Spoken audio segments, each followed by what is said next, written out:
श्रीकृष्णाय परब्रह्मणे नमः। श्रीमद्भगवद्गीता ध्यानश्लोकाः।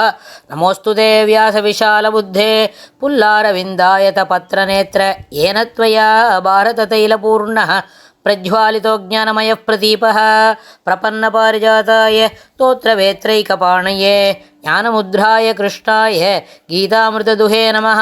सर्वोपनिषदो गावो दोक्ता गोपालनन्दनः पार्थो वत्सत्सुधीर्भोक्ता दुग्धं गीतामृतं महत् वसुदेवसुतं देवं कंसचाणूरमर्दनं देवकी परमानन्दं कृष्णं वन्दे जगद्गुरुम्.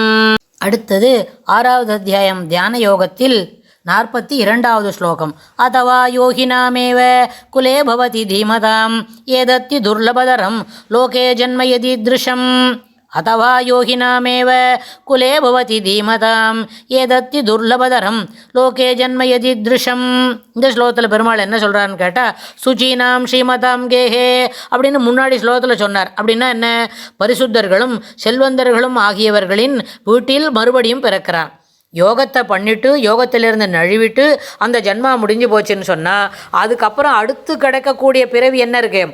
அதில் பூர்வ புண்ணிய கிருதம், அதாவது புண்ணியம் செய்தவர்கள் சிறப்பான புண்ணியலோகங்களுக்கு சென்று அங்கே இருந்து வசித்து விட்டு நெடுநாட்கள் அதுக்கப்புறம் இருந்து வசித்து விட்டு என்ன பண்ணுறான்? உஷித்வா அப்படின்னு சொன்னால் என்ன? வசித்து விட்டு திரும்பி வரும்போது என்ன பண்ணுறாரு?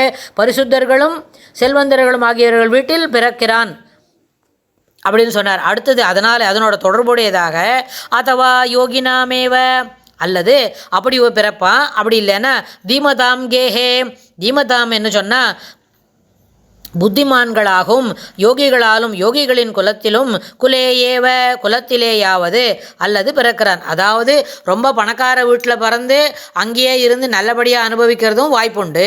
சில சமயத்தில் ரொம்ப புத்திமான் என்ன தெரியுமா, அறிவு நிறைய இருக்கும், அதுபோல் எல்லாரும் அதாவது இன்டலெக்சுவலாக இருக்கக்கூடிய ஒரு குலத்தில் பிறக்கிறதாகவும் அந்த மாதிரி குடும்பத்தில் இருக்கிறதாகவும் பிறப்பான். புத்திமான்களாகவும் யோகிகள் அந்த வீட்லேயும் ஏற்கனவே இவனை போல் நிறைய யோகம் ப்ராக்டிஸ் பண்ணிட்டுருப்பா இல்லையா, பழக்கப்படுத்தின்றிருப்பா. முதல்ல யோகம் என்ன சொன்னால் மனமும் சரீரமும் ஒரே இடத்தில் இருக்க வேண்டும்.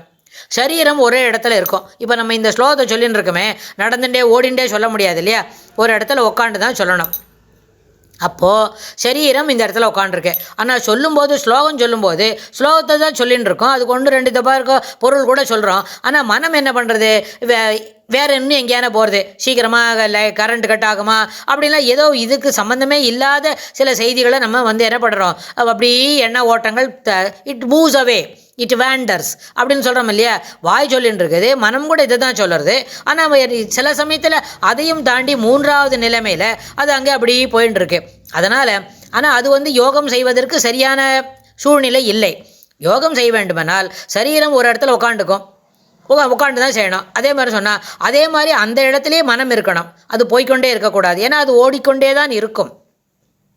அதனால் அப்படி இல்லாமல் ஏற்கனவே இதுபோல் நிறைய ஒரு ஆற்றுல ப்ராக்டிஸ் பண்ணுறா, அப்படி பழக்கத்தில் இருக்கா, ஒரு இடமா சரீரம் உட்காந்துக்கும், கூடவே மனம் உட்காருனா அதுவும் இருக்கும், போகாதுன்னா போகாதே இருக்கும் அப்படின்னு சொன்னால் அதுபோல் பழக்கப்பட்ட ஒரு குலத்திலேயாவது பவதி பிறக்கிறான். ஈதிருஷம் இது போன்ற எத் ஜென்மம் ஏதத்து ஒரு பிறவி அதுவோ அது நிச்சயமாக லோகத்தில் மிகவும் துர்லபதரம், நிச்சயமாக உலகத்தில் அடைவதற்கு மிகவும் அரிதானது. ஒருபொழுதும் அது என்ன பண்ணல, சாத்தியமே இல்லை. சில சமயத்தில் அதவா யோகினாமேவ குலே பவதி தீமதாம் அப்படின்னு சொல்கிற. அதவா அப்படி இல்லைன்னா ரொம்ப செல்வந்தர்கள் வீட்டில் பரப்பானா இருக்கும். அங்கே மறுபடியும் யோகம் செய்யறதுக்கு வாய்ப்பே இருக்காது. அங்கே எல்லாரும் என்ன பண்ணுவா, பணத்தோட ஒரு முயற்சியில் அது எல்லாத்தையும் என்ன பண்ணிருப்பா, அனுபவித்து கொண்டிருப்பார்கள். அவர்களுக்கு யோகம் மனம் அடங்க வேண்டும், ஒரு இடத்துல இருக்கணும், உருண்டு ஓடிக்கொண்டிருக்கிற மனத்தை நிறுத்தி நிலைபெறுத்த வேண்டும் அப்படின்றது அவனுக்கு தெரியாததாக இருக்கும். அந்த ஃபேமிலிக்கே அது தெரியாதா இருக்கும். அதவா அப்படின்னு.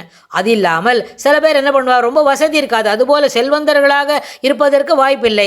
ஆனால் அங்கே என்ன இருக்கும்? ஞான செல்வம். எல்லாரும் அந்த குடும்பத்தில் இருக்கிற அத்தனை பேரும் அறிவாளி தான். எல்லாருமே பரபிரம்மத்தை பற்றி என்ன பண்ணுவா, அது அனுபவிக்கணும், அடைய வேண்டும் என்கின்ற ஒரு முயற்சியிலும் உந்துதலும் இருப்பார்கள். எல்லாரும் என்ன பண்ணுவா, திறந்து பேசத் துவங்கினாலே இறைவனை பற்றியும் அவனுடைய புகழாரங்களையும் அவனுக்கு மேன்மையான செய்திகளை பற்றியுமே சொல்லக்கூடிய ஒரு நாலெட்ஜபிள் பர்சன், இன்டலெக்சுவல்ஸ் அப்படின்னா அதுபோல குலத்தில் பிறக்கிறதும் இருக்கும்.